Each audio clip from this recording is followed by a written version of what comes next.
Matthew 20. For the kingdom of heaven is like a landowner who went out early in the morning to hire workers for his vineyard. He agreed to pay them a denarius for the day and sent them into his vineyard. About 9 in the morning he went out and saw others standing in the marketplace doing nothing. He told them, "You also go and work in my vineyard, and I will pay you whatever is right." So they went. He went out again about noon and about 3 in the afternoon and did the same thing.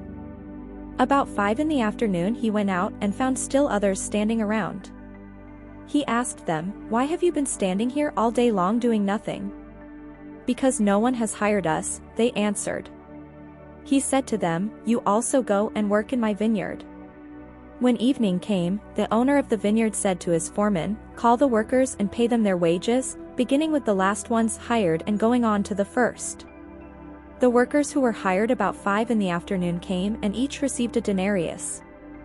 So when those came who were hired first, they expected to receive more. But each one of them also received a denarius. When they received it, they began to grumble against the landowner. "These who were hired last worked only 1 hour," they said, "and you have made them equal to us who have borne the burden of the work and the heat of the day." But he answered one of them, "I am not being unfair to you, friend. Didn't you agree to work for a denarius? Take your pay and go. I want to give the one who was hired last the same as I gave you. Don't I have the right to do what I want with my own money? Or are you envious because I am generous? So the last will be first, and the first will be last." Now Jesus was going up to Jerusalem. On the way, he took the 12 aside and said to them, "We are going up to Jerusalem, and the Son of Man will be delivered over to the chief priests and the teachers of the law. They will condemn him to death and will hand him over to the Gentiles to be mocked and flogged and crucified. On the 3rd day he will be raised to life." Then the mother of Zebedee's sons came to Jesus with her sons and, kneeling down, asked a favor of him. "What is it you want?" he asked. She said, "Grant that one of these 2 sons of mine may sit at your right and the other at your left in your kingdom." "You don't know what you are asking," Jesus said to them. "Can you drink the cup I am going to drink?"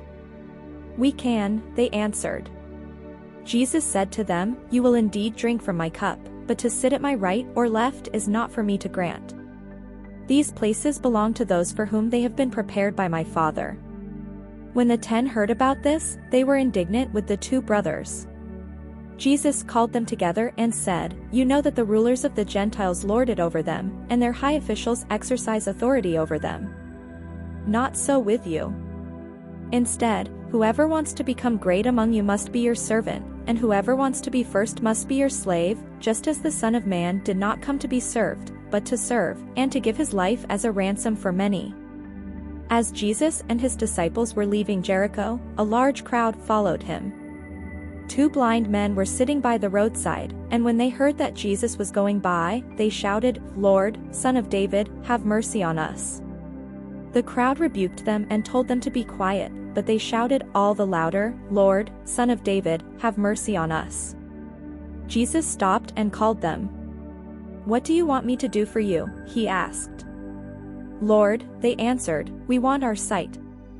Jesus had compassion on them and touched their eyes. Immediately they received their sight and followed him.